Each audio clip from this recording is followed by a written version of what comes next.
Welcome to This Explainer. Today, we're diving into something that can fundamentally change how we operate day to day. And spoiler alert, it has absolutely nothing to do with extreme hustle culture or forcing yourself out of bed at 4:30 in the morning.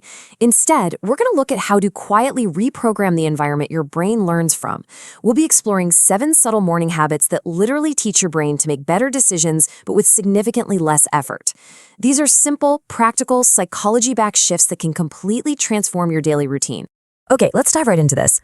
I want you to picture tomorrow morning. Before you're even fully awake, before you've consciously decided what to do for the day, just notice how incredibly fast your hand reaches for your phone. It happens almost automatically, doesn't it? Don't even try to stop yourself, just observe it. That right there, that is your brain running yesterday's program on pure autopilot. And it really begs the question, who is actually in control of your morning if your body is moving before your mind even has a say? Because when you grab that phone right out of the gate, you're doing something psychologists constantly warn us about. You are borrowing your very first thought. You check an email, maybe skim a news headline or a social media post, and suddenly your brain is chewing on things you never actively chose to think about. You've basically handed over the steering wheel of your attention. And the real pain here is how human attention actually works.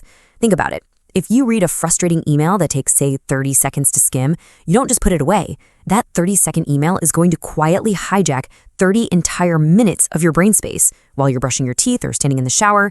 You're letting external demands completely take over before your day has even started. So how do we actually fix this?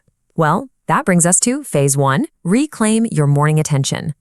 There are 2 incredibly simple ways to take back that attention right away. First, before you look at a single screen, claim your first thought by asking yourself, what do I genuinely want from today? Not what your boss wants, not what your chaotic inbox demands. What do you want? Maybe it's just to have a little more patience with your family. This one simple question reminds your brain that your attention belongs to you first.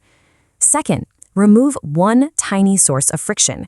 You see, highly successful, organized people don't just download more productivity apps, they actively remove tiny obstacles from their environment. Untangle that messy phone charger, tighten that loose cabinet handle you've been ignoring for months, or just throw away the junk mail on the counter. Why? Because when you eliminate a small annoyance, you're reinforcing a powerful identity. You teach your brain that you're the kind of person who fixes problems while they're still small, long before they snowball into massive frustrations. Once we've cleared out that external friction, we move inward to phase 2, rewire thoughts and rewards. Now, what's really fascinating about this concept is how it exposes the invisible instructions we're constantly feeding our brains. Imagine waking up and asking yourself, how am I going to get through everything today? Instantly, your brain searches for evidence that the day is going to be incredibly overwhelming. But what if instead you asked, what's one thing I could do today that would make tonight feel easier? When you do that, your brain instantly starts searching for solutions. Your brain is basically a massive filter, and the questions you ask act like a direct instruction manual for what it will naturally notice. Give your brain a highly useful question, like, how could I make my workspace 10% easier to use? And it's going to quietly work on solving it in the background while you go about your day. And that naturally leads us to talk about rewards. Your brain is constantly learning sequences, basically trying to figure out what actions lead to a good feeling. If you spend 20 minutes scrolling entertaining content before you've done anything productive, your brain learns that pleasure comes before progress. Instead, we've got to delay that first reward. Step 1, complete just one meaningful task. Step 2, then and only then, enjoy your morning coffee or open up your favorite app.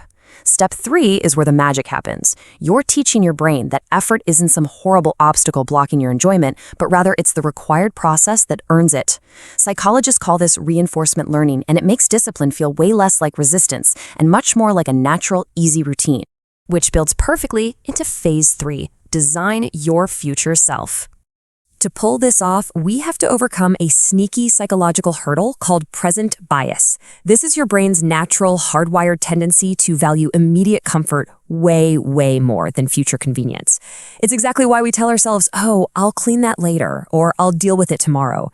But when tomorrow actually arrives, we're super frustrated because someone left us all this extra work, and surprise, that someone was us. To fix this, you just need to give your future self one small gift. Pack your lunch the night before, lay out your workout clothes, wipe down the kitchen counter. These tasks literally never feel urgent, which is exactly why doing them is so powerful. They reduce tomorrow's friction before it even has a chance to appear. And this brilliantly captures the difference between a hectic morning and a truly successful one. Think about the busiest airports in the world.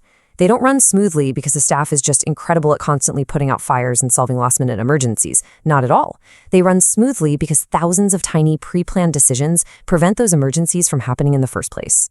When you give your future self a gift, you aren't just doing chores. You're running your morning like a smooth operating airport, totally preventing the hectic rush before it can even begin. Now, this next habit might sound, well, almost entirely unproductive, but I promise you it's wonderfully accessible. I want you to spend exactly 1 minute, literally just 60 seconds, engaging in intentional boredom. Modern life has basically eliminated the empty moment, right? Waiting is now scrolling. Walking is now listening to a podcast. Tomorrow morning, try doing absolutely nothing for 1 single minute. No phone, no music, no podcast, no journaling. Just stare out the window. Why on earth is 60 seconds of boredom so important? Because it activates your default mode network. When your brain isn't hyper-focused on an external task, like staring at a screen or actively listening to audio, this specific network fires up. It's responsible for connecting ideas, planning your future, and creative problem solving. It just works away in the background. This is the exact scientific reason why you suddenly remember someone's name halfway through a hot shower, or why you solve a massive work problem while you're just out walking the dog. Your brain simply needed the mental space to connect the puzzle pieces. So give it that silence. All of this quiet, behind-the-scenes preparation leads us right to our climax. Phase 4, the ultimate identity win. The goal here is super clear. Collect an identity win before 8 a.m., before the day can get away from you, before a meeting runs late or an unexpected problem pops up out of nowhere. Do one intentional thing that confirms the kind of person you want to become. Write for 15 minutes. Practice a new language. Review your finances instead of hiding from them. These aren't just tedious chores on a to-do list. They are small, unfailable actions that answer your brain's quietest question. What kind of person am I? Because here's the thing, your brain doesn't actually care about your beliefs. It looks directly at your behavior for proof. And remember, keep it small. Consistency is going to teach your brain so much more than short bursts of intensity ever will. So the really crucial point here is that highly disciplined people don't necessarily wake up every day bursting with magical motivation. They operate much more like a pilot. Before a commercial plane ever leaves the ground, a pilot runs through a strict pre-flight checklist. They don't do this because each individual step is incredibly difficult or super exciting, but because completing every small, familiar action absolutely guarantees a successful takeoff. Your morning routine is your pre-flight checklist. True discipline is really just automating familiar behaviors until your brain knows exactly how to fly the plane.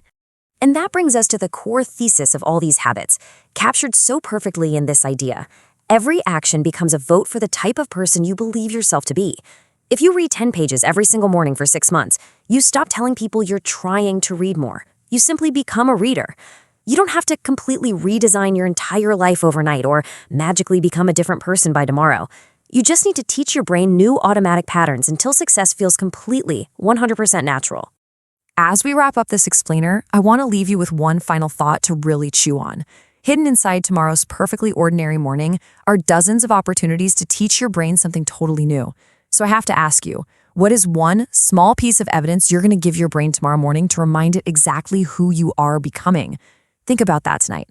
Pick your one small win, remove that tiny bit of friction, and take back the steering wheel. Thanks so much for learning with me today, and I'll catch you in the next explainer.